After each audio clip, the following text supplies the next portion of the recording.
Olá, boa tarde a todos. Começamos a transmissão ao vivo de mais um evento dentro do projeto de extensão técnica e interpretação pianística, coordenado pela professora Lúcia Barrenechea, que está acompanhando aqui com a gente. Beijo, Lúcia, para você. Hoje a gente vai receber uma pessoa muito incrível, que é o Leonardo Hilsdorf. É um pianista brasileiro com uma projeção internacional bem expressiva. Ele é um pianista bastante premiado em concursos internacionais. Ele, inclusive, acabou de ganhar um prêmio muito recentemente, deve ter algumas semanas, em Roma, num concurso internacional. E eu vou falar um pouco sobre a biografia do Léo, mas eu já queria chamá-lo aqui para dividir essa tela comigo. Olá, Marina. Olá a todos. Oi, Léo. Boa noite já daqui. Sim, o Léo está em Lisboa, falando com a gente diretamente do outro lado do Oceano Atlântico. E, bom, é um prazer enorme ter o Léo aqui. Prazer todo meu. Obrigado, aliás, pelo convite. Obrigado a Lúcia pelo convite, pela supervisão futura também. Obrigado a Marina e a Érica pela mediação aqui. Bom, Léo, como diz o release dele, é um dos expoentes da nova geração de pianistas brasileiros. A sua performance foi saudada como fenomenal, encantadora e magistral. E ele foi aluno no Brasil do professor Eduardo Monteiro, em São Paulo, na USP, e trabalhou também com a Maria João Pires, em residência na Capela Musical Rainha Elizabeth, na Bélgica. Recebeu primeiro prêmio em diversas competições internacionais na Alemanha, França, Espanha, México, Itália, né, e Brasil. Entre eles, em 2012, recebeu o prestigioso prêmio Nadia e Lili Boulanger, em Paris. Em 2013, o prêmio especial da União Europeia de concursos de música para a juventude, em San Sebastián. Em 2016, recebeu por unanimidade o primeiro prêmio no concurso internacional Yamaha, do México, que lhe rendeu uma turnê por diversos países da América Latina. O Léo, ele concluiu, então, o seu bacharelado na Universidade de São Paulo, sob orientação do Eduardo Monteiro, como eu já havia falado. Concluiu seu mestrado em performance no New England Conservatory de Boston, orientado por Hwa Kyung-byung. É assim, Léo, que fala o nome dela? Eu também não sei, mas eu acho que é a Hwa Kyung-byung. Hwa Kyung-byung. Eu falo coreano, chamava de Miss Byung. E Russell Sherman. Atualmente estuda com Claudio Martinez Menner na Escola de Música de Colônia, na Alemanha. E ele vive em Lisboa, e na verdade agora ele está fazendo doutorado em estudos culturais em duas universidades, na Universidade de Copenhague e na Universidade de Lisboa, que é onde ele mora agora, né, em Lisboa. Bom, está apresentado, Léo, ele vai falar um pouco sobre a pesquisa dele de doutorado, que é Criatividade em Performance. E vou passar a bola então para você, Léo. Fique à vontade. Obrigado, Marina. Obrigado de novo, novamente, a todos aqui, a todos que estão presentes, a todos da Unirio também. Então, como a Marina disse, hoje eu vou falar um pouquinho sobre minha pesquisa de doutorado. Eu estou agora mais ou menos na metade do curso de doutorado, o que significa que eu ainda tenho mais perguntas do que respostas. E seria ótimo contar, eu acho que essa palestra, essa divisão é muito interessante para mim também, no sentido de contar com o feedback de vocês e com comentários, com críticas, com sugestões. Eu acho que tudo isso é o que enriquece a pesquisa e é o que faz valer a pena a pesquisa. Então, bom, minha ocupação principal é pianista, a maior parte do tempo, e também agora eu desenvolvo essa tese de doutorado, como vocês podem perceber, não é num departamento de música, é num departamento de estudos da cultura, né? Bom, é uma longa história, vou só resumir, mas eu decidi por isso, por duas razões. Assim, primeiro, porque eu achei que eu já tinha diploma demais em música, eu queria ver um outro lado da coisa, eu queria usar uma outra parte do meu cérebro e ver coisas novas, né? E a segunda coisa é que eu acho que o músico de hoje não pode mais... não pode. poder todo mundo pode, né? Mas eu acho que não tem, para mim, pessoalmente, não tem mais sentido, assim, se concentrar. A única coisa que existe no mundo é tocar e tocar, tocar. Eu acho que faz parte do artista, da reflexão do artista, situar um pouco a nossa arte no mundo que a gente vive, assim, né? De perceber a cultura de maneira global, de maneira geral, entender o que está por trás e quais as consequências da gente fazer o que a gente faz, assim, né? Não simplesmente tocar. Assim. No começo foi um choque, porque eu não tenho formação nenhuma em humanas, então de repente eu caí de paraquedas num curso bastante difícil, de humanas, em inglês. Estudos da cultura é um departamento relativamente novo, de tradição anglo-saxônica, na verdade é muito forte na Inglaterra, na Alemanha, né? E que é um departamento que empresta um pouco de vários outros departamentos, assim, de filosofia, de sociologia, de fine arts, de música, de pintura, um pouco de tudo de humanas, assim, né? Coloca tudo sob um guarda-chuva e analisa os fenômenos culturais, as questões culturais, sobre uma ótica bastante ampla de tudo isso. Então, falando um pouquinho de por que eu estou fazendo esse curso, agora falando um pouquinho sobre o meu tópico, assim, né? Por enquanto ainda está pelo título, né, bastante geral, assim, bastante amplo, né? Criatividade em performance, interpretação e cognição cultural, né? Por duas razões, assim. Primeiro, porque enquanto pianista sempre foi um assunto que me intrigou bastante, né? Porque assim, é claro que quando você pega uma sonata de Beethoven para estudar pela primeira vez, é absolutamente fascinante. É claro que Beethoven é um gênio criativo, né? Não há dúvidas que aquela música é absolutamente criativa, whatever seja lá o que criatividade significa, né? Mas o que significa uma releitura criativa daquilo, né? É uma pergunta um pouco sem resposta, sem fim, mas eu vou tentar abordar um pouquinho assim, as várias componentes sobre a qual eu estou analisando isso, né? E eu tive, num dos seminários do começo desse curso, então, entre outros, eu frequentei uma matéria que chamava Cognição e Criatividade, né? Que me fascinou bastante, assim, no sentido de entender a cognição humana e a criatividade como parte da cognição, como uma condição cultural, na verdade, né? O mundo que a gente vê em volta da gente está completamente atrelado à nossa cultura, né? E, de novo, cultura também é uma palavra muito difícil de definir, seja lá o que significa cultura, né? Como Raymond Williams, que é um pesquisador, quase um dos pais, assim, dos estudos da cultura, definiu, cultura é uma das palavras mais mal usadas da nossa língua, né? E porque tudo é cultura, na verdade, né? Tudo e nada ao mesmo tempo é cultura, né? E, enfim, então eu estava falando que o quanto isso me fascinou, né? E, assim, uma questão também quanto pianista, eu sempre vejo muitas críticas, assim, de ler, assim, às vezes não que eu fique procurando ler críticas de concertos, mas uma das coisas que me incomodam, assim, em críticas assim, vira e mexe jornalista, ou crítico, ou comentador do YouTube, ou todos nós hoje em dia somos críticos virtuais, né? Assim, isso não é original o suficiente, isso não é criativo o suficiente, isso não é novo o suficiente. Ou o pianista de hoje todo mundo é chato, assim, todo mundo soa um igual ao outro, né? Mas afinal, assim, o que quer dizer isso, assim, né? O que é não ser original, o que é não ser novo no contexto de reprodução, né? Claro que o intérprete é um criador, mas também é um reprodutor de um texto musical. Então, bom, eu falei um pouco, então, porquê do tópico, e só relembrando que ainda é um tópico em andamento, então, muitas perguntas e, assim, todo tipo de feedback, de comentário, mesmo de interrupção, são muito bem-vindas. Então, eu vou começar aqui, eu fiz Desculpa. Bom. Eu vou começar aqui, eu fiz uma apresentação, então, de PowerPoint. Eu acho que eu coloquei um pouquinho de texto demais, mas daí vocês podem também decidir seguir no texto e acompanhando o que eu falo, eu vou lendo junto com vocês.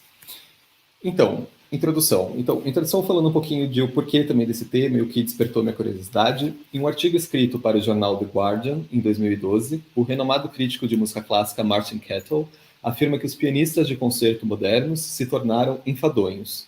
Muito poucos deles têm algo muito interessante a dizer e que recitais de piano e gravações de piano costumavam ser muito mais gratificantes do que são hoje. Bom, é uma tradução, aliás, isso vale para toda a minha apresentação, é uma tradução livre minha, original obviamente é em inglês, como minha pesquisa também é em inglês, minha tese vai ser em inglês, então é uma tradução assim livre mesmo, né, com as minhas palavras.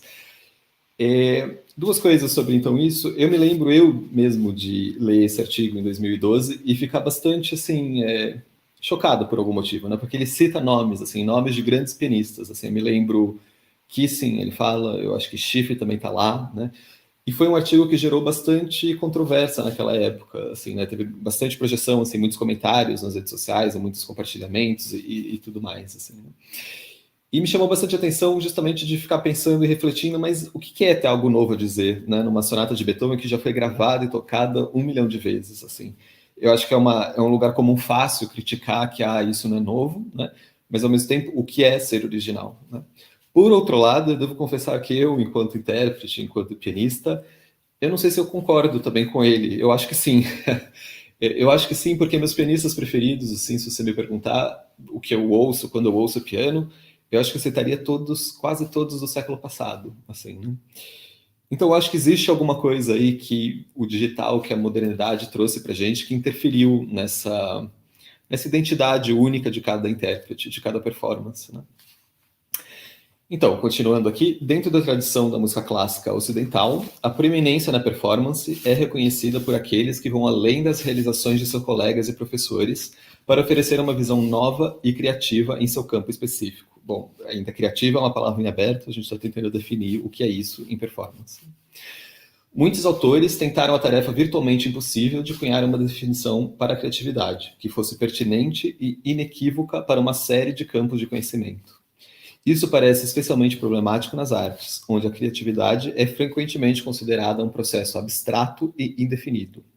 Não obstante, a originalidade persiste como valor fundamental entre o público, educadores, críticos e os próprios artistas. Então, duas coisinhas aqui.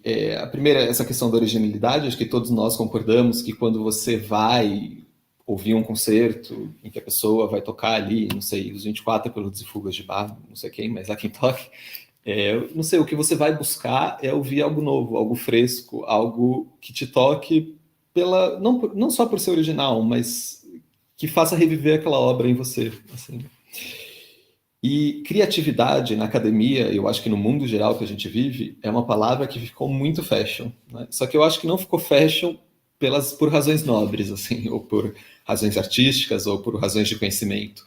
Eu acho que é, sobretudo, uma palavra mercadológica hoje em dia, assim, capitalista, assim, usada no contexto, assim, nós precisamos achar soluções criativas para a economia, para novos trabalhos, para a empresa, para não sei o quê. Tudo tem que ser um grande executivo, é o executivo que pensa, think outside the box, pensa fora da caixa de maneira criativa, né? Então, hoje em dia, tudo é criativo, assim, né? De todos os campos de trabalho, eu acho que uma das exigências mais valorizadas é isso, é a criatividade, né? O que não quer dizer nada, no fundo, né? Porque o que é criatividade? Eu acho que nessa esfera materialista, ok, talvez seja claro, seja só uma solução nova, profitable, que dê lucros, né? E viável e eficiente, né? Mas e no nosso métier, né? E na arte, né? O que é criatividade? Né? Então, o termo criatividade, cada vez mais popular hoje em dia, parece em constante perigo de colapsar sobre o peso de sua própria pluralidade. Ou seja, é isso, tem tantas definições, mas que no fundo não significa nada, né? Eu acho que, assim, uma definição que é a mais abrangente, apesar de ser superficial, mas que eu acho que a gente poderia aplicar para vários campos de conhecimento, e muitos pesquisadores usam ela como ponto de partida, e é isso que eu fiz também, é uma que vem de Sternberg e Lubart, que em 1991 são dois psicólogos pesquisadores americanos que descreveram a criatividade como a capacidade de produzir um trabalho que seja novo e apropriado. Então, eu acho que essas duas palavras, novo ou original, e apropriado ou pertinente, combinadas, eu acho que é a pista-chave para chegar em alguma coisa sobre criatividade, né? Léo, Diga. seria então uma diferença, assim, a criatividade no sentido mercadológico e capitalista seria uma coisa mais ligada à inovação, não é isso? E que é uma coisa que não serve para gente no campo artístico. Deixa eu pensar, na inovação. Sim, eu acho que serve para gente. A gente também quer inovar. Não, eu acho que não serve para gente no sentido assim, pelo menos não em performance, certo? Em composição, certamente, assim, tem que haver uma inovação da linguagem, de coisas assim, né? Mas eu acho que em performance, eu pelo menos assim, meu objetivo primordial enquanto pianista, eu não abro uma partitura e pergunto, como é que eu posso inovar nessa sonata de Beethoven? Não, assim, não, eu quero chegar perto do compositor, perto da essência musical daquilo. Agora, de fato, assim, sobre uma ótica mercadológica, sim, assim, a inovação é a chave de tudo, né? Mas tudo que visa o lucro, na verdade, tudo que visa a eficiência, né? Mas eu acho que, assim, no nosso métier, na nossa profissão, não sei, eu acho que tudo que a gente não procura é eficiência, né? Eficiência para quê? Assim, né? A gente busca o que a gente não sabe que a gente está buscando, né? Sim, sim, sim. A inovação poderia vir de alguma outra referência, né? Talvez, assim, um novo Eu acho que documento, né? Alguma coisa assim. Mas eu acho sim. que realmente essa coisa da criatividade ficou muito em voga mesmo com o capitalismo, né? Quando o capitalismo pegou esse tema para si. Não, hoje em dia é super fashion, né? Assim, é criatividade, inovação, e mesmo assim, na nossa era tecnológica, assim, a inovação tem que aparecer a cada mês, assim, né? Mas, de novo, eu acho que é tudo também uma questão, assim, de léxico, né? Talvez a palavra que a gente procure em música, pelo menos enquanto intérprete, não seja inovação, talvez originalidade, né? Mas aí seria uma questão de a gente discutir, né? Qual a diferença e qual a relação entre essas palavras e esses conceitos.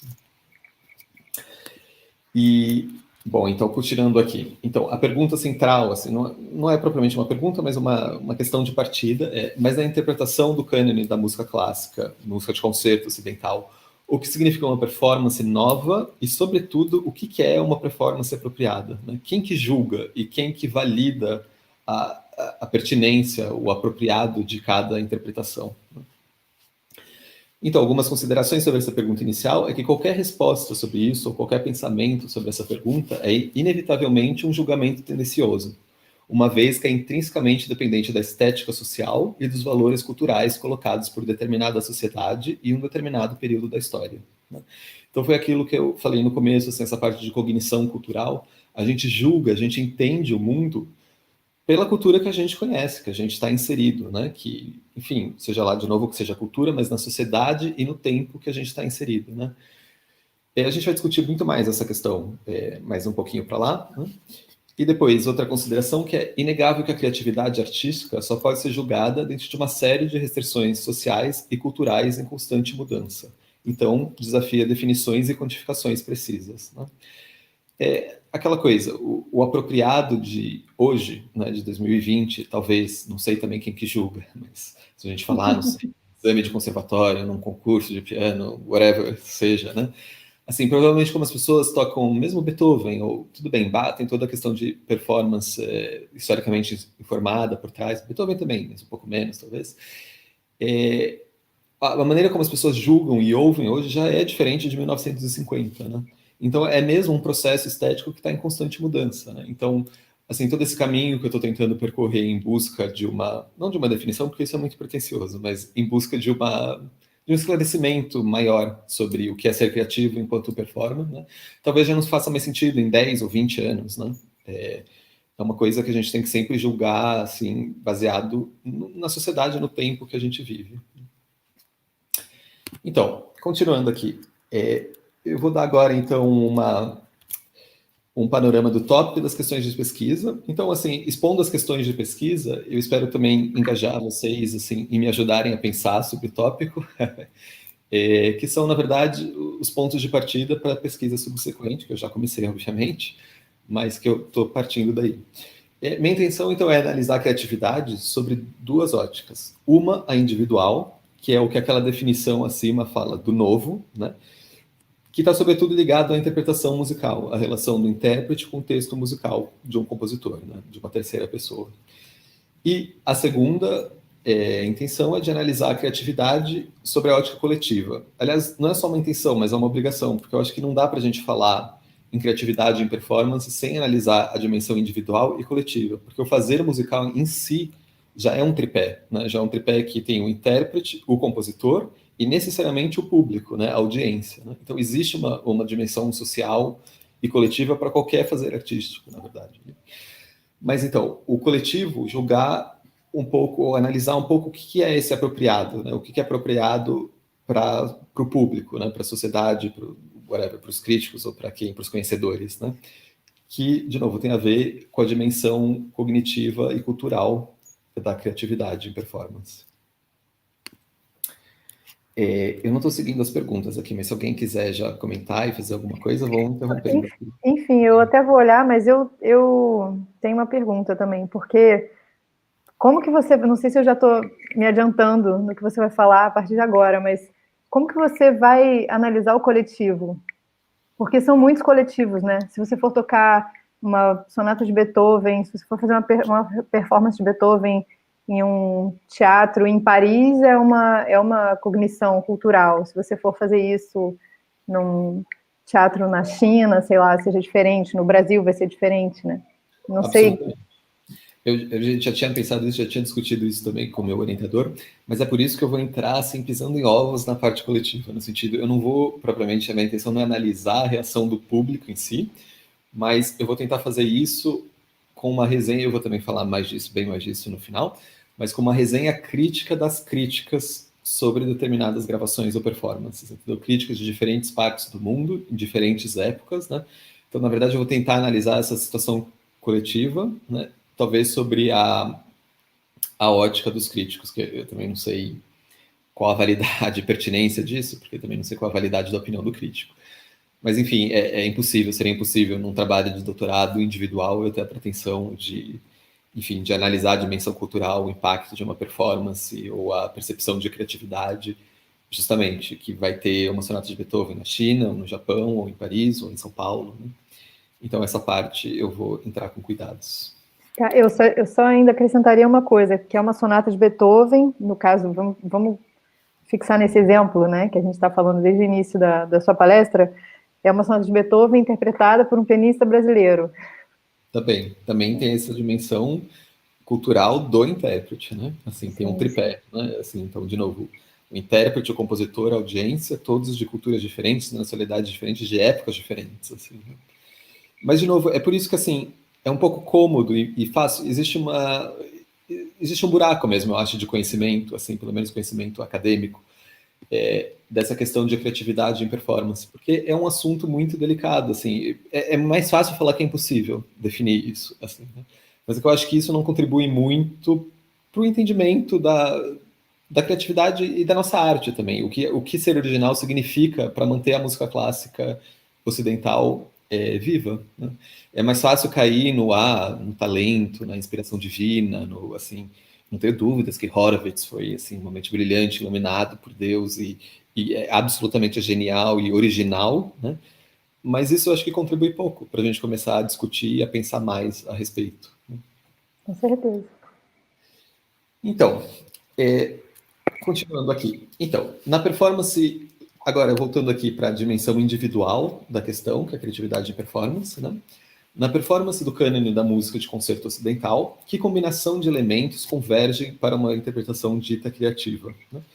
Então, as minhas perguntas subsequentes, que eu vou dividir com vocês, vai analisar o tópico sobre essas quatro óticas, né? A relação entre o texto musical e a interpretação, né? O papel da expressividade na performance e como essa expressividade se traduz em originalidade, na verdade, em percepção do original, né? A natureza espontânea inerente a toda performance ao vivo, isso para mim é particularmente interessante enquanto intérprete também, né?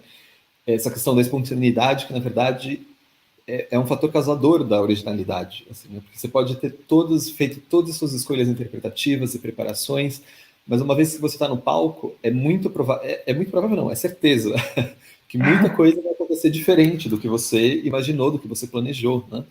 E essa beleza também é uma arte viva, assim, é uma arte que se faz na hora, assim. E isso certamente contribui para a percepção do original. E depois a gente vai discutir um pouco também a adequação do termo singularidade, quando a mesma partitura obtém diferentes leituras por diferentes intérpretes. Adiantando um pouco, assim, discutir no sentido assim, se a gente parar para pensar friamente, toda interpretação é única e original por ela mesma, né? Porque é impossível você reproduzir a mesma interpretação da sonata de Beethoven, você mesmo, o mesmo pianista, né?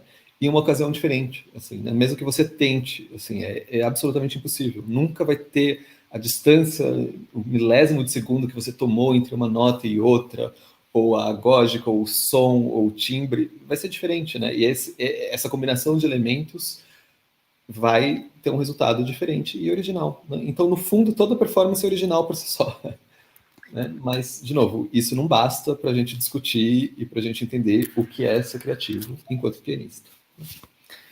Então, partindo dessa questão, desse elemento central acima, temos as seguintes questões. A primeira, que, de novo, assim, por si só já é uma tese de doutorado, assim, né? Então, também, assim, eu vou delimitar isso para o interesse da minha tese, que é esse conflito entre partitura e interpretação, entre texto e interpretação. Né? O intérprete é um criador ou um recriador do texto musical escrito por uma terceira pessoa, o compositor. Né? Em que medida a partitura musical é uma representação exata do que deve ser cuidadosamente reproduzido, ou apenas uma notação codificada sujeita à interpretação pessoal e imaginação do intérprete? Então, vou ler um pouquinho aqui o que eu escrevi. Em parte, essas questões podem ser atribuídas à ambiguidade de um sistema notacional impreciso, que permite e mesmo exige que o intérprete aborde o texto do compositor individual e subjetivamente. Porque, de novo, a gente está falando aqui do cânon da música clássica, né? Que então Chopin, Bach, Beethoven, Schubert, Schumann, Debussy, né? Vai até onde vai. Né? Então, a partitura é um elemento codificado, né? Não houveram grandes transformações nessa notação durante esse período. É claro que, se a gente pensar em música contemporânea e moderna, os compositores começaram a buscar alternativas muito mais precisas, né? Para as notações de texto musical, né? Com indicações com símbolos novos, né? Com um quadro assim de símbolos novos. Olha, quando eu escrever esse sinal assim, você faz para fazer isso assim, né? E muitas coisas escritas mesmo, escritas verbalmente, né? Não com sinais, mas na nossa língua, né? Mas isso não era o caso de quando a gente, obviamente, né? De Beethoven, de Liszt, etc. e tal. Então, eu acho que numa partitura musical existem dois tipos de símbolos, de notações, né? Os objetivos e os subjetivos, né? Os objetivos, eu acho, meu entender, é que são poucos, né? É basicamente a altura da nota, né? Se isso é um dó, um ré, um mi, um fá, ou sol, um lá. E a duração, não a duração absoluta das notas, mas é isso, a duração relativa das notas, né? Que essa vale meio que essa, ou essa vale 2 vezes essa, né? E isso dá uma proporção rítmica à obra. Né?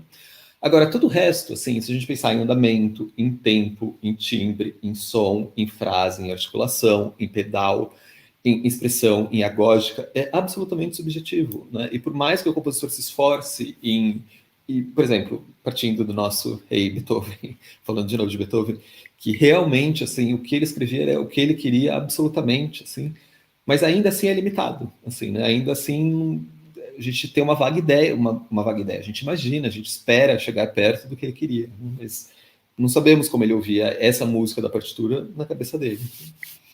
Então, Goldstein aponta que é a busca pelo equilíbrio entre objetividade e subjetividade que cria o problema da interpretação. Aqui também é interessante, quando eu leio isso, me vem sempre à cabeça uma conversa que eu tive com a Maria João Pires, que ela fala que, para ela, na verdade, o talento musical, basicamente, é a capacidade de discernimento, de julgamento. Assim, né? Claro, a gente não está falando aqui de gosto, porque gosto, por si só, já é um julgamento tendencioso, né? Estético tendencioso. Mas, assim, do bom julgamento no sentido de medidas, assim, né? De interpretação do o que você vai acrescentar e como você vai realizar aquilo que está na partitura, né? Qual é a exata medida, né, entre o que está escrito e o que você vai interpretar o que está escrito. Né? Então, mesmo que a notação musical tenha se tornado um sistema persuasivo de codificação, ainda é questionável se uma estrutura dos símbolos organizados é capaz de representar precisamente a essência do fazer musical, como observa o intérprete e compositor Liszt. A notação, apesar da consciência meticulosa empregada, nunca será suficiente. Embora tenha tentado, por meio de esboços precisos, esclarecer minhas intenções, não posso negar o fato que alguns elementos musicais, entre eles os mais importantes, né, que é, enfim, a música em si, não podem ser expressos por escrito. Enfim, então toda essa pergunta é basicamente o que eu estou tentando fazer é linkar como elemento primordial para definir a criatividade na performance musical relacionado às escolhas musicais e interpretativas, né, e as ideias baseadas no texto musical que o intérprete define antes de concretizar a performance. Na minha tese, depois vai ser um pouco mais específico, mas eu defino isso como criatividade conceitual, né, ou seja, quais escolhas, quais o conceito que você tem em reproduzir uma partitura, né? Escolhas no sentido de criatividade conceptual, né? Porque depois existe uma uma criatividade real, extratemporal, que é o que de fato acontece na performance, que não necessariamente está relacionado com essas escolhas. Mas eu acho que, de novo, entender essa relação entre o intérprete e a partitura é fundamental para a gente começar a discutir o que é ser original interpretando uma sonata de Beethoven. Então, passamos aqui para a segunda pergunta. Como a expressividade musical, entendida como transformação ou afastamento de um conjunto de regras objetivas impressas na partitura musical, se relaciona com a criatividade performática, né? Então, assim, como é que a gente relaciona o fazer expressivo musical, de novo, seja lá o que seja expressividade, mas isso eu vou definir na minha tese também, né, com uma performance original. Então, o Clarke, que é um dos maiores pesquisadores sobre práticas interpretativas de um centro do Reino Unido, né, ele argumenta que o aspecto da performance mais intensamente estudado na tradição de música de concerto e que está intimamente relacionado a uma consideração de criatividade é a expressão. Então, essa expressividade ela se relaciona à transmissão de aspectos incomensuráveis e abstratos, impossíveis de serem transmitidos apenas pela notação, mais concretos e inerentes à música como uma manifestação sonora, que parte e termina em ações e reações humanas, né? Ou seja, no fundo, assim, é um pouco clichê, é muito fácil também, de novo, falar expressividade, mas o que é expressividade? Claro, a definir, assim, né? Mas é claro que é essa expressividade, né, que é, no fundo, também é uma interpretação dos elementos subjetivos da partitura, né? É isso, o que é mais importante, é isso que conta na comunicação da mensagem musical. Então, aqui definindo um pouco melhor expressividade, bem brevemente, claro, mas afirmando que a criatividade muitas vezes está ligada à noção de transgressão, né? Ou seja, você está transgredindo, você está desafiando as normas. Hill define a criatividade musical como um processo de pensamento divergente, uma violação na criação de sons que não se conformam inteiramente com modelos pré-determinados ouvidos anteriormente. A ideia de expressão musical como uma transgressão ou uma transformação de um conjunto de regras e normas ainda prevalece hoje, né? Então, assim, para tentar contextualizar isso com exemplos reais, mas, por exemplo, se você às vezes ouve uma gravação de Horowitz, que é absolutamente genial, absolutamente original, não há dúvidas também, acho que não há muitas discussões, né? Seguindo com uma partitura, né? Existem muito, claro, de novo, os símbolos subjetivos, que é tudo aquilo que a gente falou, dinâmicas, pedais, timbres, sons, tempo, andamento, tudo isso subjetivo. Ok, a gente pode concordar ou discordar, ou questionar ou não, né? Mas mesmo assim, símbolos objetivos, muitas vezes, milimetricamente, a relação, a proporção rítmica entre as notas são alteradas, assim, por uma proposta expressiva, assim, né? Por uma claramente expressiva e claramente de comunicação, assim, né? Claro que não distorcer uma frase inteira, mas, por exemplo, tem um levare para uma melodia que são duas semicolcheias, e ele resolve tercinar essas semicolcheias, mesmo que não esteja escrito, não estava escrito ritenuto ou ralentando ou alguma coisa, mas é uma transgressão, né? E é uma transgressão que, se for aceita, normatizada por quem está ouvindo, é percebida como original também. Ou seja, Léo, a expressividade, ela está ligada ao que você burla da partitura, isso. É o que você burla não, é uma palavra ruim, mas quando você sai, é o que sai da partitura. É o que sai do objetivo, basicamente. Não só, também, eu acho, né? Eu acho que, claro, é que, de novo, minha tese também não é sobre expressividade, existem teses só sobre expressividades, mas a expressividade é toda expressão que você queira achar, assim, um significado, da gente entra também em semiótica, assim, o que significa aquela obra de arte, o que significa aquela música, não necessariamente você precisa transgredir o texto, né, para ser expressivo.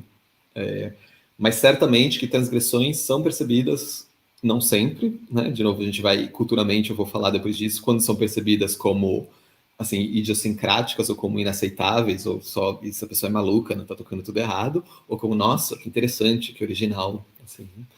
Eu acho que expressividade também está ligada a todo o universo sonoro, assim, em geral, né? Essa ideia de imagens, de timbres, de sons, de tudo, que não necessariamente você está transgredindo, mas você está interpretando, claro. Assim, né, o que, de novo, os sons que estão escritos, se a música existe no papel ou não existe, né? Assim, qual som você imagina e como você vai comunicar essa mensagem expressiva do compositor. Sim, mas respondendo a sua pergunta, em outras palavras, não só. Eu acho que também, como transgressão, expressividade provém da transgressão, mas não só. Então, desculpa, eu estou aqui perdido. Ok, então, continuando aqui, para a nossa terceira pergunta. Essas todas as perguntas dentro do contexto individual de performance, de tentar definir o que é uma interpretação criativa. Né?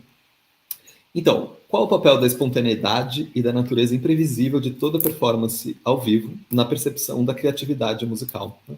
Como eu falei, eu acho esse tema bastante interessante, como especificamente essa ótica, como intérprete. Né?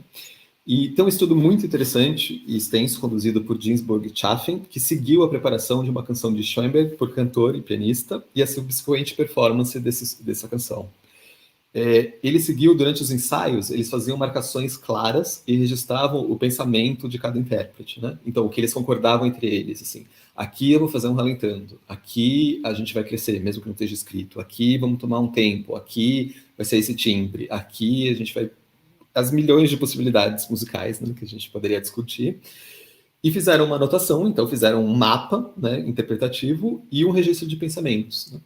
Então, eles compararam esse resultado dos ensaios com o que aconteceu durante a apresentação musical. Né?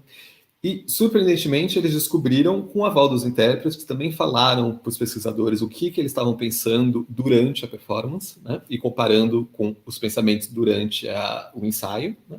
Que apenas 30% das decisões interpretativas expressivas básicas definidas durante o ensaio foram mantidas durante a apresentação real. A maior parte Uau! do resultado musical aconteceu espontaneamente durante a apresentação ao vivo, provando que a variável imprevisível da performance, a espontaneidade, é em si um fator crucial para a criatividade musical. O que eu acho que faz todo sentido e é plena verdade para a gente enquanto intérprete, né? E talvez por isso, assim, aí tá a beleza e o risco de fazer o que a gente faz também, assim, né? Porque a gente nunca sabe exatamente o que vai acontecer no palco. Podem ter surpresas boas, podem ter surpresas não tão boas, mas fato é que sempre acontece alguma coisa diferente do que a gente planejou, assim, porque é impossível, assim, é imponderável. Existem outros fatores também envolvidos, muitos fatores envolvidos numa performance ao vivo, que não é só as escolhas interpretativas. No caso dos pianistas, existe um instrumento que a gente escolhe, ou que escolhe não, ou que está disponível na hora, né? A acústica do teatro, e todo o feeling que você tem, não sei, com o público, você tem uma orquestra com regente, com orquestra, assim, são um mútuo de variáveis, assim. Então, na mesma... Desculpa te interromper de novo, é só porque eu achei muito curioso ser sobre uma obra do Schoenberg, que era um defensor de não ter intérprete. Eu só tenho intérprete porque, isso é uma fala dele até, porque nem todas as pessoas sabem ler a minha partitura, então eu preciso de um intérprete, infelizmente, né? Muito curioso. Exato. Aliás, eu tenho um ponto também, agora eu esqueci, mas Stravinsky também tinha uma opinião muito forte, assim, sobre o intérprete, assim, que ele não deveria ser nada mais, se não me engano, Stravinsky, sim, do que um vassalo do compositor, assim, que ele não precisava, que não deveria adicionar nada a mais do que está escrito, né, na partitura. Mas, de novo, isso é uma utopia impossível, assim, né, porque a música passa por você, assim, passa por a gente, né, querendo ou não querendo o compositor, né. Com Tudo bem. certeza. Depois a gente entra numa outra discussão filosófica, assim, a música existe por ela mesma no papel, né? Ou é necessário um intérprete para existir em sua plenitude, assim, e o público também, não só o intérprete, né? É preciso do receptor também da mensagem, né? Não só o É o projetor. conceito de obra musical, né? Que é muito Exato. mais amplo, né? E, bom, na mesma linha, o pianista super reconhecido, Peraia, declarou que o que realmente conta para ele é a espontaneidade. Eu nunca dou a mesma performance duas vezes. É algo que deixa meu produtor de gravação louco. Para mim, o ponto crucial da experiência musical é o fazer do momento. Né? O que, de novo, é uma linda frase para quem pode, né? Ele pode. Para nós, meros mortais, não é sempre assim, né? Não é que eu vou acreditar totalmente no momento e vou deixar acontecer, não. Tenho ali minhas escolhas, tenho ali meus ensaios, meus estudos, né? E coisas assim. Mas é curioso que muitos grandes pianistas, assim, quando a gente lê entrevistas ou declarações, falam a mesma coisa, assim, né? Por exemplo, eu já li uma entrevista da Martha Argerich também, que ela fala em linhas parecidas. É claro que na idade dela, com tudo que ela já contribuiu para a música, ela se dá o luxo de tocar, não sei, aqueles 10, 12 concertos que ela sempre tocou, né? Mas que ela fala que para ela é sempre uma experiência nova e que o desafio para ela é sempre tocar aquilo um olhar diferente do que ela já tocou antes. Não que ela se esforce para ser original, mas que aquilo só faz sentido para ela, porque é uma nova experiência, assim, é uma coisa nova que está acontecendo. Né? Léo, chegou uma pergunta aqui, Diga lá. do Breno Lima. Você pode colocar aí para mim na tela? Aí, a expressividade, além de estar ligada à sonoridade, também está ligada ao gestual, ao corpo? O que acha, Leonardo? Quando assistimos uma performance, isso interfere na maneira que nós ouvimos? É interessante essa pergunta, obrigado, Breno. Eu acho que sim, assim, né? Eu vou falar depois um pouquinho disso, e quando eu falo de performance como um ritual, também ali no fator cultural, né? Mas eu acho que para bem e para o mal, eu acho que é impossível quando a gente vai num concerto, assim, eu gostaria de ouvir só a música, e eu tento ouvir só a música, né? Mas, assim, o Stephen Huff, aquele pianista inglês muito famoso, fala que, na verdade, um concerto é um teatro, assim, né? De novo, para bem ou para mal, assim, né? Existe um ritual, assim, para a gente e para o público também, né? Você entra no palco, você agradece, você senta, você toca, e assim, eu acho que o gestual que você usa, no fundo, impacta. É impossível desassociar o seu gesto, né? Que eu prefiro até a palavra assim, gesto, abordagem física do que técnica, seja lá o que seja técnica, né? Mas o seu approach físico do piano é impossível desassociar isso da sonoridade, né? Então é impossível desassociar a expressividade que vem do som ao gesto, né? A expressividade resulta do som, que por sua vez resulta do gesto, né? Então, eu acho que sim. Eu acho que o gesto em si interfere, sim, na nossa percepção de expressividade, de originalidade. Não sei se eu fui muito claro. Foi super claro. Mas você perde na pergunta. Então, continuando aqui ainda sobre essa coisa da espontaneidade, muitos músicos concordam que a experiência da performance ao vivo fornece uma oportunidade valiosa para uma nova experimentação e criação musical, tentando novas ideias não previamente definidas durante a preparação. Maharaj, que é um pesquisador americano-indiano, cunhou o termo pensar através da performance para se referir a este processo. Este termo é bastante interessante, eu acho, né? Porque dá uma dimensão assim realista à performance. E eu acho que vai de encontro com o que a Argrid falou, assim, né? De o próprio ato de performance já é por si só um ato de pesquisa, de reflexão, de pensamento, assim, né? E tem muitas coisas que você decide na hora fazer, assim, né? Porque performance também vem do latim formar, né? Performar, assim, né? Você cria, é uma criação que acontece naquele determinado tempo, é uma distorção do tempo. Ou seja, tudo que aconteceu nesse compasso vai influenciar necessariamente o que vai acontecer nos próximos compassos e vice-versa. O que vai acontecer nos próximos compassos foram influenciados pelo que aconteceu antes, né? Então, eu acho que também na performance tem uma constante negociação ali com o que está acontecendo no momento e como você vai sair dessa ou se encontrar nessa, né? Então, esse pensar através da performance também está completamente ligado a esse conceito de espontaneidade, que também, como eu tentei demonstrar, está muito ligado a essa percepção de criativo, né? Foi criativo porque aconteceu na hora e é isso que aconteceu, eu não tinha programado isso, entende? Por isso foi original. Né? Prosseguindo aqui, a última questão, prometo, a última questão sobre esse primeiro item pessoal, né? Individual, desculpe.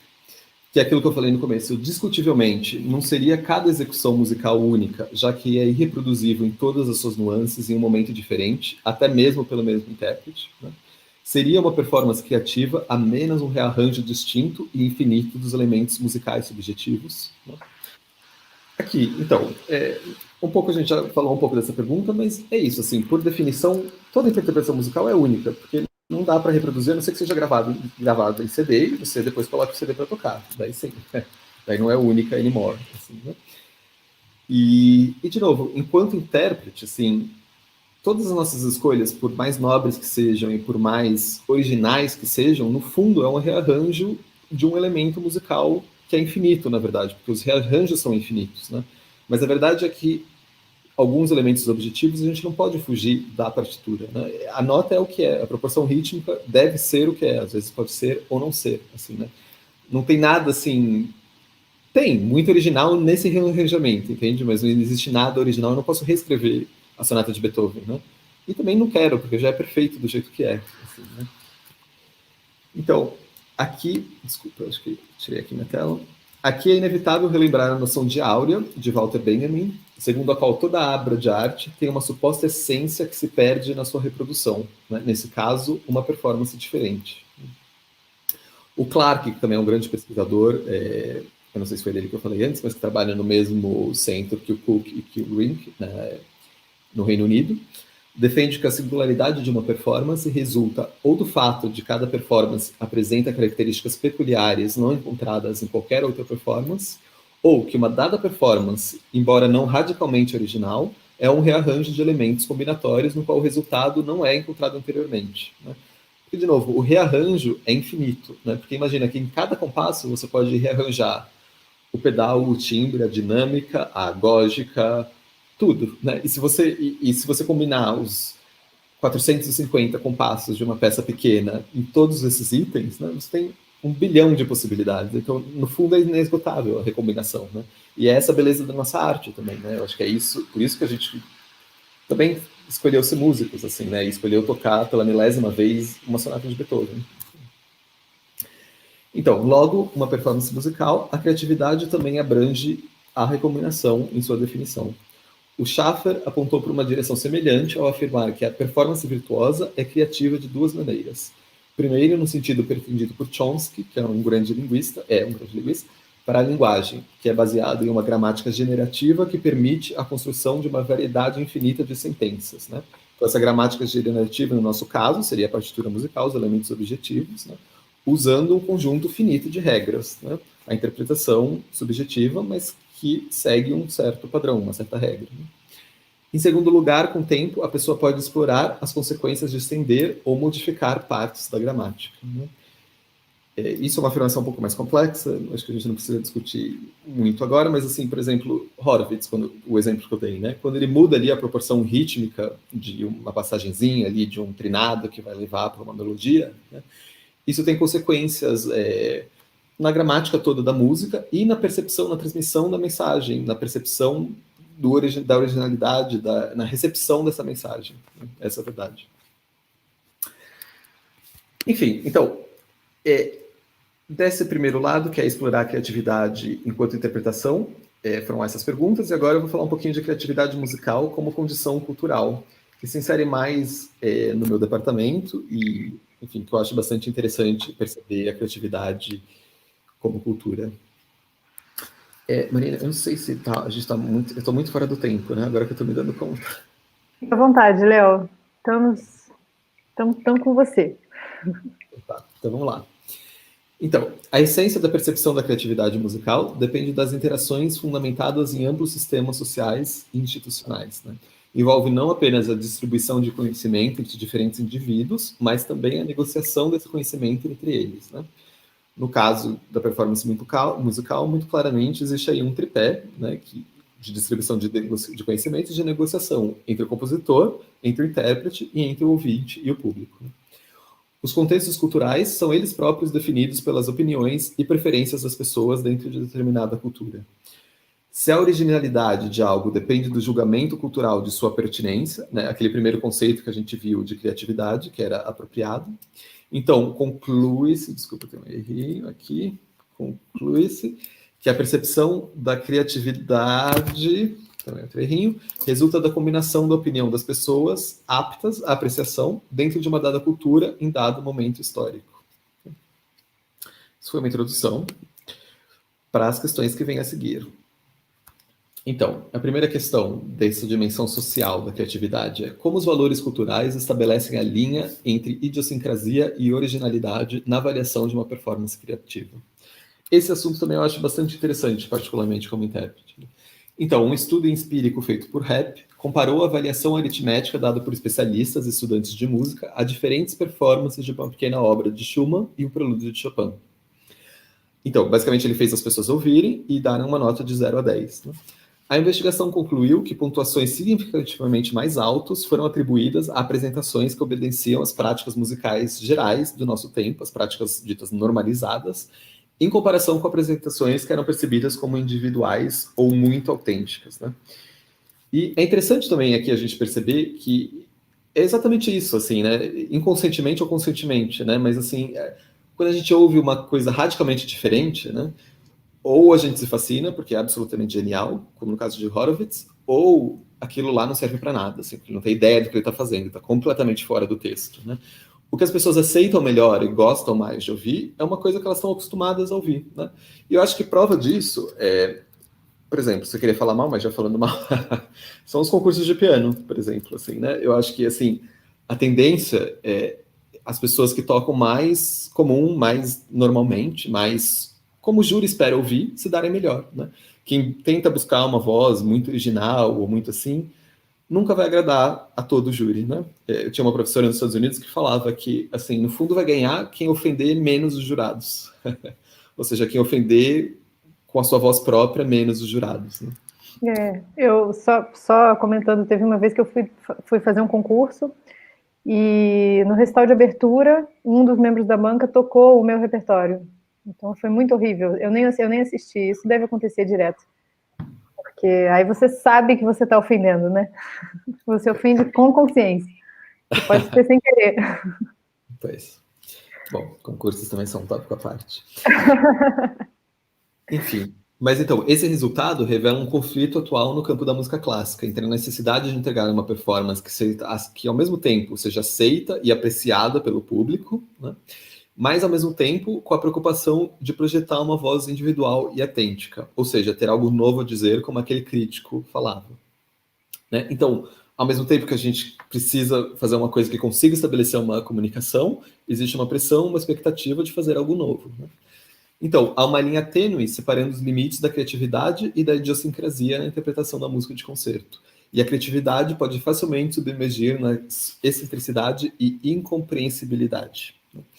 Williamson e outros sugerem um gráfico para a distribuição normal, hipotética, do grau de originalidade percebida pelos ouvintes. Esse gráfico também, por acaso, eu acho bastante interessante. Então, aqui vocês veem na horizontal a percepção da originalidade, né? E aqui na linha vertical, a quantidade de vezes que você ouve uma interpretação assim parecida ou nesses moldes, assim, né? Então, o que esse gráfico nos diz? Que, assim, performances muito regulares, assim, muito medíocres, assim, mas medíocres não no mau sentido, mas no sentido de performance standard de um estudante inicial, né? Vamos dizer, de uma obra de Chopin, alguma coisa assim. Tendem a cair aqui na esquerda da linha A, né? Então é percebida pelo público como pouco original, né? E, assim, pensando no mundo de concertos, também você não vai ouvir muitas vezes, assim, uma performance fraca, porque se espera um certo nível de profissionalismo. Mas a questão é que as performances muito excêntricas também vão cair aqui para a esquerda da linha A. Também vão ser percebidas pelo público como pouco originais, né, porque é muito excêntrico, as pessoas não conseguem entender o porquê daquilo. E também vão ser em pouco número, porque não são todos os artistas que têm a coragem de tocar, né, Chopin como ele acredita, como ele acha, historicamente formado, ou por conhecimento que deve ser. A verdade é que o que vai ser percebido como mais original pelas pessoas, pela sociedade, pela cultura, pelos críticos, é aquilo que é standard, né? É aquilo que a gente ouve em maior número, que é o que tá, essa curva que está aqui no meio de A e de B. Né? Então aqui são as performances comuns que a gente está acostumado a ouvir. É assim que se toca essa sonata de Beethoven, né? Nesse andamento, nesse caráter, nesse espírito, né? Então cai tudo aqui. E, assim, depois de B, né, seriam essas raras ocasiões que a gente reconhece uma genialidade avassaladora, assim, como, não sei, Horowitz, ou, por exemplo, Sokolov, ou Pletnev, que as pessoas reconhecem que é absolutamente único e original, né, e que, claro, é em muito pouco número, né, quantidade, aqui na linha horizontal, porque são muitos poucos que conseguem essa proeza. Então, aqui eu já expliquei um pouco o gráfico. Desculpa, Léo, surgiu uma pergunta aqui. Vou pedir para o Bernardo subir aí para você ver também. Mas até mesmo o compositor tocando sua própria obra trará algo novo cada vez que tocá-la, não é? Eu acho que tem um pouco a ver com o que veio antes, mas... Não, sem dúvida. E é interessante a gente perceber que muitas vezes os compositores, assim, ouvir eles tocando e perceber que não tem nada a ver. Assim, são poucos que sobraram, né, pra gente tocando. Mas que no fundo não tem muito a ver com o que eles escrevem na partitura, né? Assim, tem gravações de Scriabin e Debussy em rolos de piano, né, que estão no YouTube, que é um pouco chocante se você abrir a partitura. Bom, pelo que a gente aprendeu a interpretar uma partitura hoje também, isso é, como eu falei, é uma coisa que está em constante mudança, assim, né? Mas é chocante perceber que não existe nada, assim, não nada, mas são muito poucos elementos que estão ali objetivamente marcados na partitura do jeito que eles estão fazendo. Né? Então, sem dúvida. E é um comentário também bastante interessante que eu pretendia incluir na minha pesquisa, como um método de pesquisa, de comparar uma gravação justamente de Debussy ou de Scriabin com a partitura, né? Fazer uma análise interpretativa do que o compositor toca e do que o compositor escreve, né? Mas eu não sei se eu vou ter tempo hábil para colocar tudo isso em uma só tese de doutorado. Mas sem dúvida, é um ótimo comentário, é pura verdade. Aqui, seguindo, então, o interessante desse gráfico, eu acho mais interessante disso, é que ele revela um paradoxo cultural, né? Porque embora performances inovadoras sejam geralmente vistas como eventos valiosos, né? Então é isso, todos queremos ouvir uma sonata de Beethoven muito interessante, né? Mas parece haver um limite claro para a aceitação da novidade pelo público antes de a gente rejeitar como não musical, como inadequada ou como de mau gosto, né? Que, de novo, é o que cai, de novo, fica uma performance muito excêntrica, cai aqui para a esquerda da linha A, que é percebida como pouco original, né? Então existe esse paradoxo aí de valores, né? A gente quer, mas ao mesmo tempo a gente não aceita muito original, né? Tem que ser original, pero não mucho, né? Essa é a questão. Então, continuando aqui, como só falta, gente, só falta mais essa e mais uma questão, prometo. Depois a gente abre para discussões. Por que a sociedade ocidental contemporânea dá tanta ênfase à originalidade ao avaliar uma performance musical? E é verdade, assim, porque se você lê críticas, você conversa, assim, com pessoas, com colegas depois de um concerto, assim, tudo que fala, foi bom, mas, assim, um pouco ordinário, ou, né, de novo, aquele crítico que fala, mas não tem nada original para falar, assim, né? Mas o quanto disso, assim, desse tipo de avaliação deriva de pressões comerciais e mais especificamente das indústrias de gravação e de difusão, né? Então, o Clarke, de novo, argumenta que a preocupação com a criatividade da performance na tradição ocidental é o resultado de uma perspectiva estética específica em tempos mais recentes de pressões comerciais. O Frith diz que a criatividade musical não é algo que os performers aspirem em primeiro lugar, né? E é verdade, é antes de tudo um fenômeno social. Nosso mundo capitalismo é muito geral, mas assim, nosso mundo comercial, desculpa a palavra, os músicos são compelidos a ser criativos, tanto como resultado de pressões culturais, quanto da política econômica, né? Então, elaborando aqui um pouco a questão, sem propriamente ler o que está escrito, mas aquilo, eu enquanto intérprete, quando eu vou estudar uma música nova, por exemplo, de Schumann, eu não abro a partitura e a primeira coisa que eu me pergunto é, nossa, como eu posso ser diferente, como eu posso ser original, assim, né? Essa de longe não é a minha primeira intenção, assim, né? E, aliás, eu detesto quando eu vou num concerto, principalmente, assim, às vezes de estudantes ou de, né, colegas, e que, putz, assim, a pessoa toca e você já, na hora, você saca assim, nossa, ele tá querendo, ele tá tentando, assim, né, fazer ser diferente, né? Mas é chato tentar ser diferente, assim, né, porque a essência musical tá ali, já tá ali na obra, né? Então, eu acho que o que eu, enquanto intérprete, tento é chegar mais perto da mensagem do compositor, da essência da obra musical, né? Mas a verdade é que se a gente parar para pensar na indústria hoje em dia de concertos ou mesmo de CDs, a indústria fonográfica, o que faz vender? O que faz vender é essa uniqueness, como fala isso em português, essa peculiaridade de cada intérprete, né? Essa coisa única que cada intérprete tem, assim, né? Porque senão, por que eu compraria, entendeu, um CD ou um streaming da Yuja Wang tocando Ravel de novo? Você já ouviu 20 vezes o Ravel. Porque ela tem uma coisa muito dela, assim, muito única, né? E a indústria vai enfatizar isso com todas as garras, até visualmente, assim, né?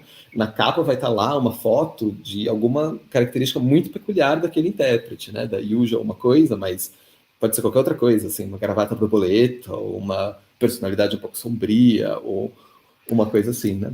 E a mesma coisa para concertos, assim, né? Como é que você vai promover um concerto com a integral dos noturnos de Chopin, né? Também enfatizando o que de único o intérprete tem a te dizer naquele concerto, assim, né? Então, a verdade é que essa noção de criatividade está cada vez mais exacerbada na nossa cultura hoje em dia, né? Por pressões mercadológicas, assim, né?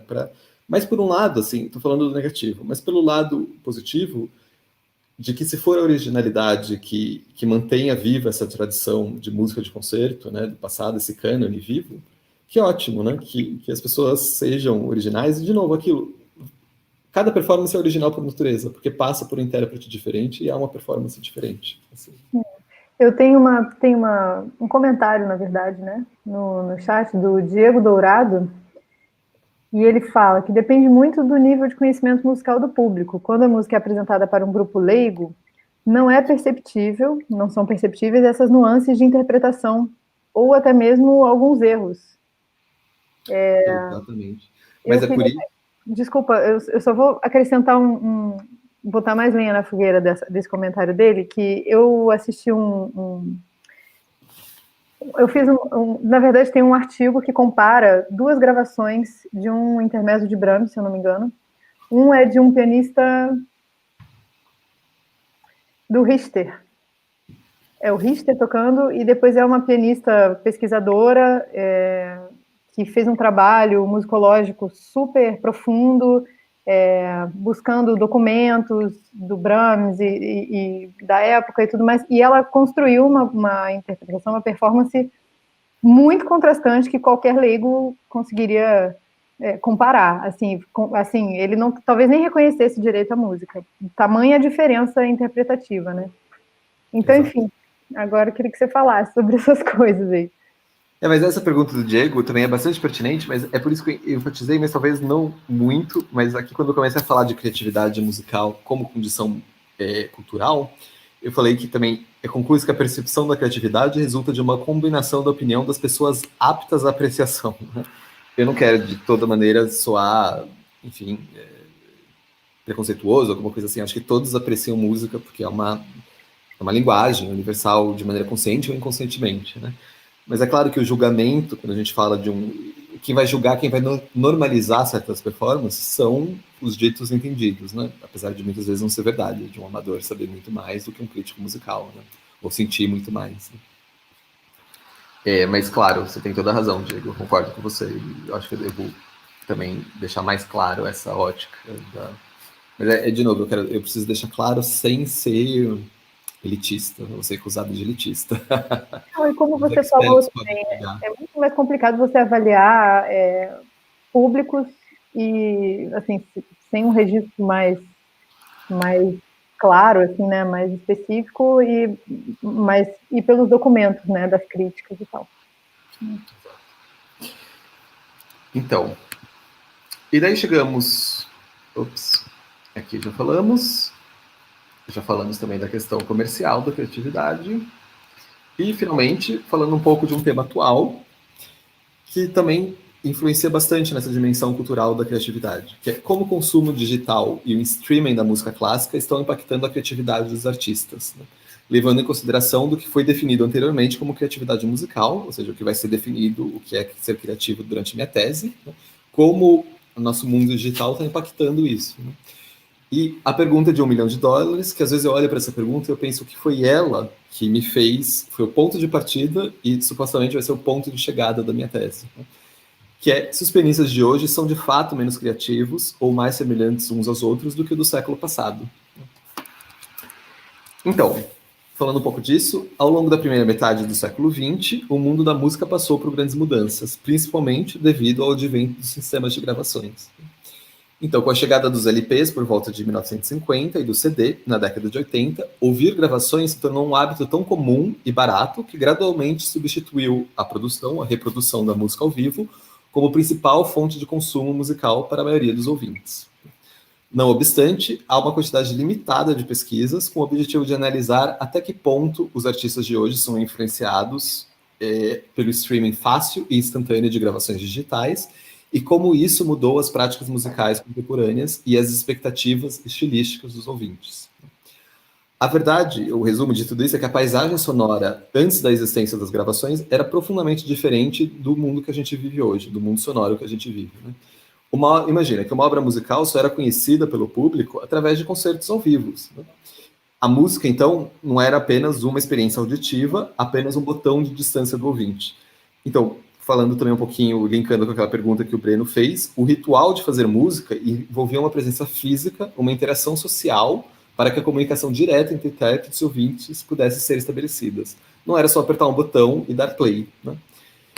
E não só isso, mas outra consequência também das gravações é o perfeccionismo que as edições digitais possibilitaram, trazendo novas referências para os ouvintes, mas não era isso que eu queria falar. O que eu queria falar é essa próxima coisa, que é um concerto, se a gente pensar antes das gravações, né?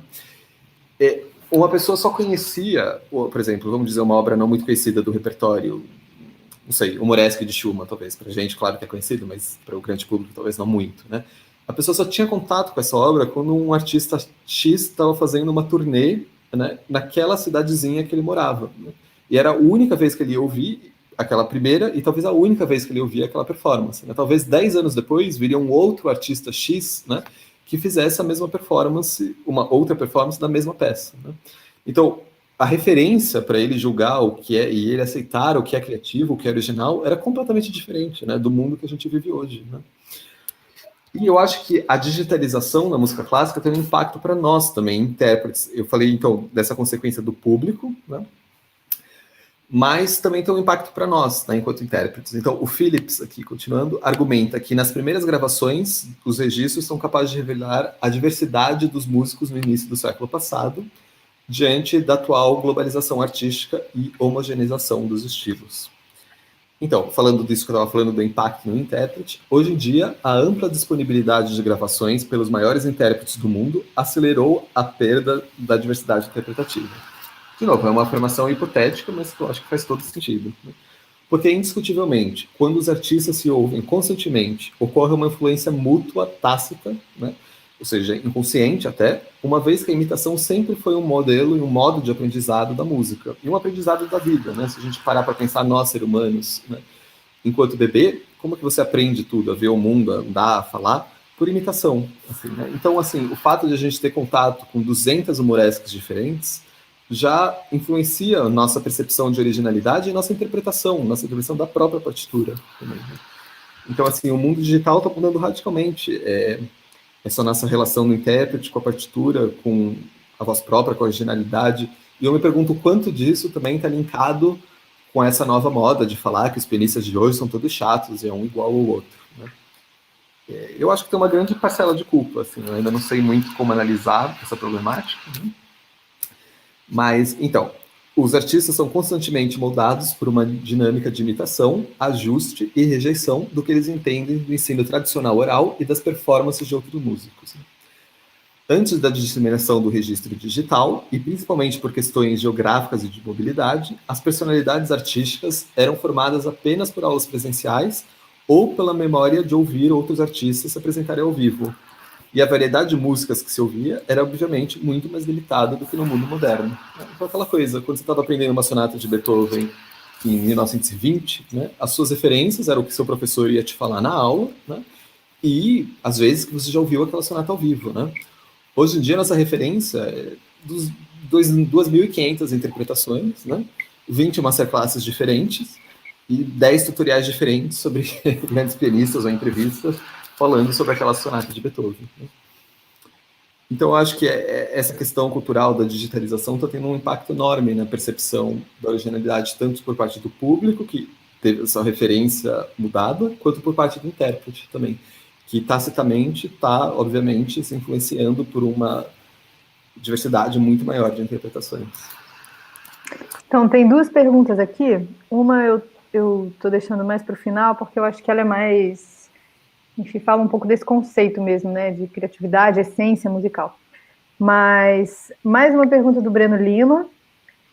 Ele fala o seguinte: e se compararmos a quantidade de pianistas na primeira metade do século XX e agora, não é muito diferente? Falando em quantidade mesmo, isso você levará em conta na pesquisa? Não, assim, eu entendo a pergunta também, mas eu não vejo como isso muito pode alterar assim, a coleção de dados, por exemplo, porque o que a gente teria que analisar se a gente fosse fazer um censo então da quantidade de pianistas não é a quantidade absoluta, mas uma quantidade proporcional, né? Então é difícil dizer, eu nem sei como é que eu poderia achar esses dados, né? Se em 1900 haviam mais pianistas proporcionalmente do que hoje, né? Eu acho que não, na verdade, porque o instrumento no começo do século XX era um instrumento absolutamente popular, né? Toda Bourdieu que falava que toda casa burguesa que se preza precisava ter um piano. Assim. Mas assim, é uma questão interessante, mas eu não vejo muito como é que isso também pode interferir nessa análise da criatividade enquanto condição cultural. Isso aí, enfim, quando você for finalizando, eu faço a outra pergunta. Eu acho que da minha parte, eu acho que fico por aqui. Eu tinha preparado para falar um pouquinho mais da metodologia, mas eu acho que são coisas que são muito específicas da pesquisa, talvez não interesse assim, para a nossa discussão apresentar aqui, né? Eu deixo aqui, então, um pouquinho da bibliografia que eu tenho usado. até agora. Não estou conseguindo mudar a página. Se alguém depois tiver interesse em alguma coisa mais específica, pode sempre me perguntar. E obrigado pela atenção de todos, pela participação de todos. E se tiver mais alguma pergunta, discutemos de qualquer coisa, só relacionada à minha pesquisa, mas qualquer coisa relacionada à performance de maneira geral. Então, eu tenho muitas perguntas. Tem essa última pergunta, mas antes de fazer essa última pergunta, eu vou trazer tirar o meu coelhinho da cartola aqui. Ótimo. Cadê ele? Ela.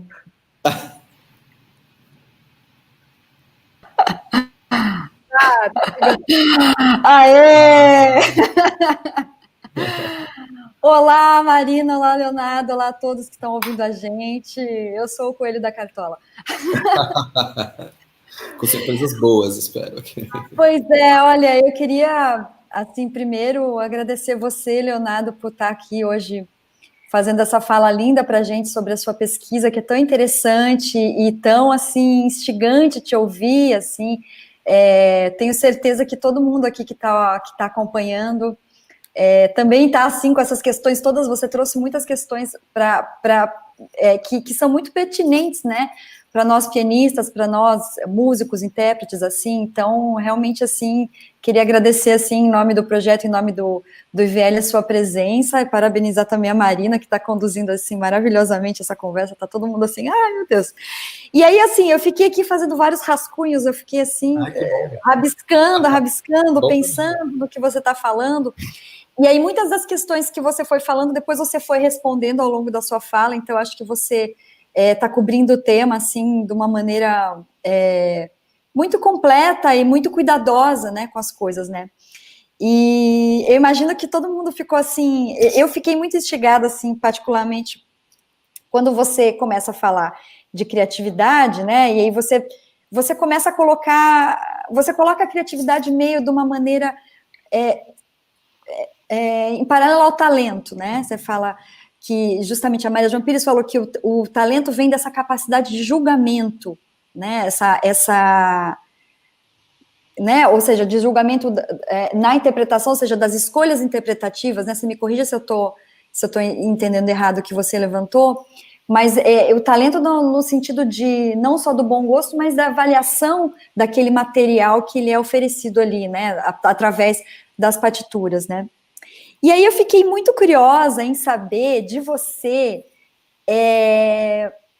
Você falou tanto sobre criatividade no mundo atual, de como o mercado ele massacra aqui os músicos, ou de quanto que a criatividade, às vezes a gente também tem, a gente realmente, né, se sente um pouco massacrado nesse sentido, né, tanto pelo mercado, que quer uma coisa original, mas você fala, como é que é original, se já tem tanta gente fazendo isso, eu vou distanciar tudo, né. Então eu queria fazer uma pergunta assim, mais pessoal mesmo. O que é criatividade para você no seu processo pianístico, né? Quando você é chamado para tocar um concerto, sei lá, eu sei que você deve tocar aí em breve concerto de Bartók, não é uma coisa assim? Estou enganada. Mas aí, da onde que você parte? Como é que é o seu... O que é a criatividade para você? O que você julga a criatividade boa, tá? Assim, esquecendo um pouco essas pressões aí do nosso mundo, né, que existem, né, e que a gente tem que lidar com elas, faz parte um pouco do nosso métier, mas eu queria saber de você o que é para você a criatividade, o que você considera prazeroso na criatividade, e eu queria que você pudesse falar para a gente o conselho, dá um conselho aqui para quem está assistindo, assim, como estimular essa criatividade no estudo, na performance, na construção de uma interpretação aí, no geral, né, pianístico. Não sei aqui se eu falei demais, mas é isso. De novo, obrigada. Adorei, porque é refrescante, assim, eu ainda sou novo na academia, na pesquisa, então, e às vezes eu me sinto um pouco sufocado, assim, assim, eu não posso exatamente, porque quem sou eu na noite, né? Eu não posso exatamente dizer o que eu penso, porque o que eu penso é só o que eu penso, assim, né? Toda opinião, todo debate tem que estar embasado por todo um conhecimento que já foi feito antes, né? Mas é claro que eu tenho uma opinião pessoal e, assim, é um alívio, é até um refresco eu começar a pensar, assim, o que eu acho que é ser criativo, né? É claro que também eu penso nisso, né? Eu penso e não penso, aí que está a questão, né? É o que você falou, de novo, assim, quando eu tenho que estudar uma coisa nova, eu nunca, jamais, eu acho que eu me condenaria se eu pensasse assim, e aquilo que eu falei no começo, como é que eu posso ser diferente? Eu jamais abro, né? Assim, toda a minha questão é um pouco o que o Igor perguntou também, mas assim, whatever that means, de novo, seja o que signifique, mas de tentar chegar mais perto do compositor, assim, né? Do que significa aquela obra para mim, assim, né? Eu acho que é uma busca, essa coisa da originalidade, da criatividade, que não é uma busca por si só durante o processo de aprendizagem. Eu acho que ela vai acontecer naturalmente, entende? Porque a música sempre vai estar passando por mim, né? A leitura sempre é minha, assim, né? Então, eu acho que a gente não precisa buscar isso. Isso vai acontecer. Eu acho que a gente tem que buscar entender a mensagem musical, ou interpretar, entender a partitura, entender o instrumento até, né?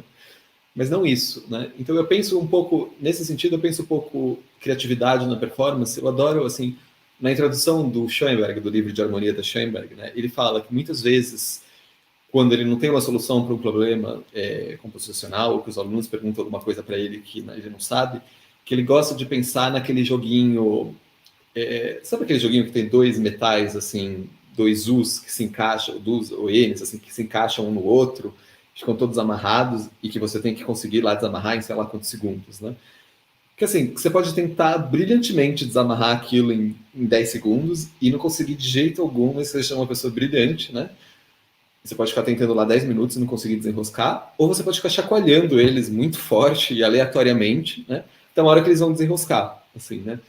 Então, eu acho que é isso. Eu acho que tem uma certa beleza em você buscar, a busca pela busca, assim, né? Eu acho que o processo interpretativo é uma busca, assim, né? Que não necessariamente você precisa conscientemente buscar a solução, ou, no caso da criatividade, conscientemente buscar ser criativo, né? Mas chacoalhar no sentido de tentar entender aquela partitura, de tentar preparar aquela música, né? E isso, por si só, vai ser original porque passa por você, né? E porque é honesto também, assim. Sim, eu penso em criatividade um pouco nisso. Enquanto Então você intérprete, pensa do meu processo. Entende? criatividade mais como uma busca dessa Uma busca essência. Então, que você faz parte do sempre processo. criando, porque a criatividade parte do processo. Desculpa, só porque a criatividade, para mim, ela parte dessa coisa do processo criativo interno, né? E aí é isso que eu sempre fico na dúvida, porque, de certa forma, que eu acho que é a tal da coisa da música clássica, né? Que a gente tem que estar... a gente tem que estar dentro de uma tradição, de certas regras, de certas coisas que a gente precisa seguir, né? Eu estou te ouvindo, só vou colocar o carregador aqui, senão vai cair o computador. Tá, vou esperar. Eu acho que eu vou aproveitar também e botar no quadro, que aí o Léo já vai lendo a pergunta da Silvia Molan, que tem a ver com essa questão da Érica, que a Érica fez para você. Então, deixa eu ver aqui. Você falou sobre abordar para a performance criativa e na sua tese, estou certo. Isso incluiria em algum momento uma abordagem mais concreta na leitura e estudo de determinadas obras? Ou isso fugiria muito da proposta? Sim. É tudo verdade, isso que você falou, e eu adoraria fazer isso, mas a gente tem eu tenho uma grande problemática na minha tese que, ao final do dia, eu ainda estou em um departamento de estudos culturais, né?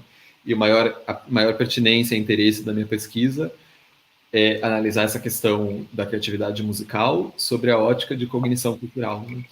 Se eu tivesse no departamento de música, certamente, eu acho que tem tantas coisas que eu poderia fazer, né? Assim, até esses experimentos que o Rap, que o Clark fizeram, de preparar uma obra e comparar com o que acontece na obra, ou de, assim, de fazer o assessment do que as pessoas, do que estendidos entendem como isso é criativo, ou isso this is too much, isso é um pouco demais, né? Mas, infelizmente, eu não estou no departamento de música, e, aliás, a Unirio, muito gentilmente, muito calorosamente, me acolheu para um estágio com a professora Lúcia Barrenechea, e que eu espero que a gente vá trabalhar um pouco mais esse lado mesmo musical da criatividade, né? Em algum momento, claro, eu vou falar disso na minha tese, mas não vai ser o cerne central da minha tese. Infelizmente, seria mais fácil para mim também. Falar com certeza, você tem excelentes mãos.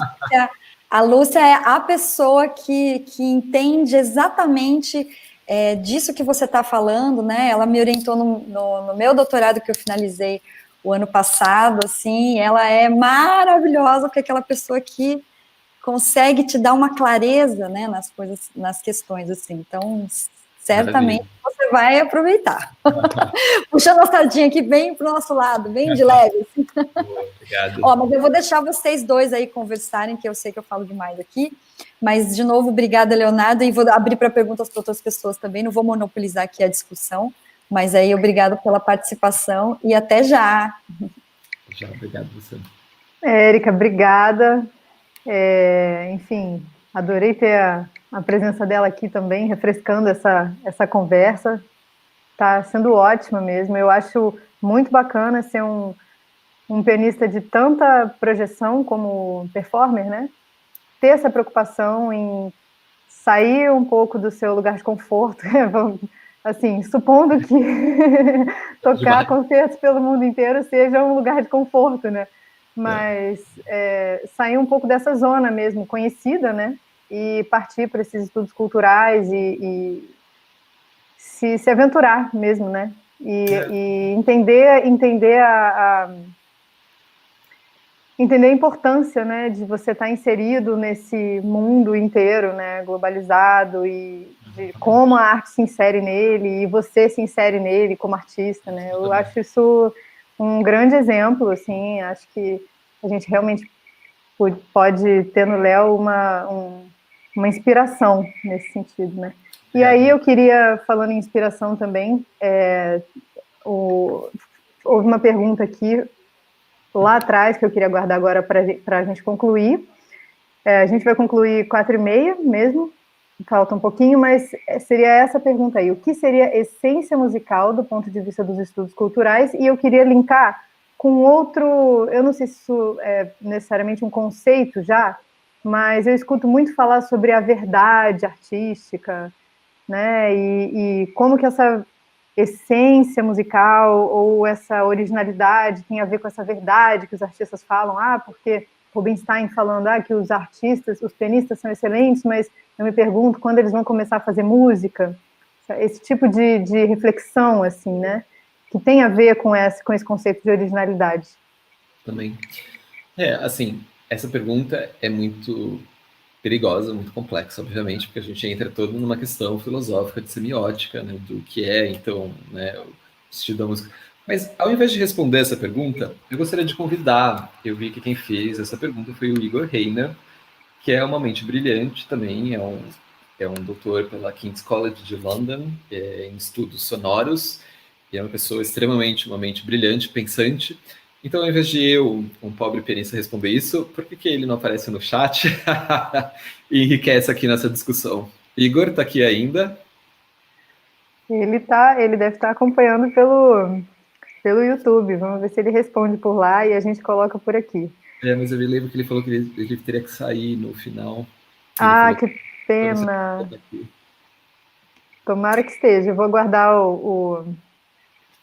uma informação aqui do nosso pessoal de backstage e aproveitar para agradecer a presença de todos que estão aqui. Deixa eu ver se eu consigo achar aqui no chat. E antes de falar, agradecer a presença nominalmente das pessoas que eu consegui ler aqui, eu queria também convidar para os próximos eventos do projeto Técnica e Interpretação Pianística. O próximo sendo as nossas masterclasses, que são dia 5 e 19 de novembro. As inscrições estão abertas. Quem quiser pode entrar no nosso Instagram e procurar o formulário de inscrição. Já tem muitos inscritos, então corram. E no dia 12 de novembro a gente vai ter uma palestra, mas provavelmente para o pessoal do projeto, mas é uma palestra no Google Meet, ou seja, a gente também pode divulgar para quem quiser assistir. É uma palestra da professora Patrícia Moll, que é doutoranda da Unirio também. Bom, pelo jeito o Igor colocou aí que ele insistiu, que ele quer saber a sua opinião, Léo. Ele falou, eu estou acompanhando aqui o chat, ele falou que não vejo como os estudos culturais podem falar em essência. Mais ou menos, porque a dor não fala nessa essência, numa verdade da obra musical, né? E a dor é muito bem quisto por estudos culturais, assim, né? No fundo, assim, se a gente for discutir a pertinência do tema para o departamento, eu também não sou o melhor expert em estudos da cultura, assim. Mas eu acho que a gente pode talvez discutir melhor assim o que é essa verdade musical, como a Marina falou, enquanto pianista, enquanto essa essência, né, enquanto performer. Mas aí que tá, eu gostaria de pedir ajuda para os universitários para essa questão, porque eu acho que assim, não tem uma resposta, na verdade, entende? Assim, não tem uma essência. Porque é isso, assim, como a Marina falou, Rubinstein falou, então, a verdadeira música, mas a verdadeira música para ele, assim, né? Eu acho que, por mais que o Rubinstein seja genial, é muita pretensão de qualquer gênio, né, achar que existe uma verdade, né? E Adorno, acho que também fala isso, né? Sobre como essa verdade, como essa essência da obra musical se transforma ao longo dos tempos, né? Ela vai ser sempre relevante para o mundo que a gente vive, mas a essência vai estar sempre se transformando de acordo com a cultura e com o mundo, como o mundo vai se transformando, assim, né? Então eu não acho, é possível haver uma verdade, né? Primeiro que existe o pessoal e o coletivo, e existe os anos que passam e o mundo que muda, assim, né? Eu acho que a obra de arte muda junto, a essência se transforma junto, e a Dona também acha, então eu estou embasado. É sempre bom, né? Bom, tem mais 2 perguntas aqui, a gente está com o tempo estourado. Eu vou colocar, só em respeito aos participantes ali pelo YouTube, então, Matheus Kern fez a seguinte pergunta: sobre essa percepção da genialidade de pianistas fora da curva, ela seria validada também por algum aspecto que autorize, enfim, algo que convença, pensando sobre pela recepção do público, assim? De novo, a gente cai nessa concepção de criatividade, de pertinência, né, de apropriado. É sempre um julgamento cultural, né? Quem autoriza esse conjunto de supostamente expertos de dada sociedade em dado momento do tempo, né? Sim, tem que ser sempre, infelizmente, tem que ser sempre validado por alguém, né? Porque toda performance é um tripé, assim, tem o compositor, tem o intérprete e tem o público, né? E se não que se o público não validar, a interpretação não seja válida por ela mesma, não seja criativa por ela mesma, né? Mas se a gente está falando de percepção cultural, sim, essa percepção criativa vai ser comprometida por uma desautorização. E a do Abinader, em geral, ao tornar-se o intérprete reconhecidamente criativo e original, esse músico está associado aos estudos e buscas direcionadas a esse fim? Ou devemos considerar também a essência de cada indivíduo como uma simples forma individualista e consciente de absorver a obra e transmiti-la? Acho que é um pouco do que você falou também, né? Exato. Mas é uma ótima pergunta também, mas assim, eu piamente acredito nessa sua segunda hipótese, né? Que é uma simples forma, não individualista, mas é uma forma inconsciente, talvez, não tão consciente, mas individualista no bom sentido da palavra, no sentido que você, enquanto indivíduo, você transmite a música, ela passa por você, né? Então, não tem como você fugir de acrescentar alguma coisa sua em uma interpretação, assim. E, não sei, eu acho que tem músico, sim, na sua primeira hipótese, que se associa, que direciona essa busca a ser criativo, né? Mas eu, particularmente, não aguento sentar 10 minutos em um concerto aqui. Eu tenho certeza que a pessoa abriu a partitura e pergunta. A primeira pergunta não é assim o que o compositor queria, mas assim, como é que eu vou ser diferente? Assim, né? Eu acho que é uma coisa que facilmente se percebe. É difícil de explicar em palavras, mas eu acho que se percebe facilmente, né? Então eu gostaria de acreditar no mundo ideal, que essa segunda hipótese é a mais válida entre os artistas reconhecidos como criativos, né? Talvez a gente podia, sei lá, reviver Horowitz e perguntar para ele o que ele achava. Pois é, isso seria realmente muito bom. Léo, estou muito feliz com a sua palestra e desejo muito sucesso para você no seu doutorado. Quero muito ler a sua tese, porque é interessantíssima, né? Para a gente entender também um pouco mais desse nosso métier, né? Do que a gente faz. Exato. E muito, muito, muito obrigada em nome da Lúcia, da Maria Tereza e da Érica, lá do projeto, e da Unirio, do Instituto Villa-Lobos. Enfim, as portas estão sempre abertas para você por aqui. Venha sempre nos visitar. E quando puder nos visitar presencialmente, melhor ainda. Espero que em breve. Isso aí. Obrigadíssimo, Marina. Obrigado, Unirio. Obrigado, Lúcia, Maria Tereza e Érica. E parabéns pelo trabalho maravilhoso que vocês fazem, realmente. Obrigada, gente. Até a próxima live. Obrigado a todos que acompanharam.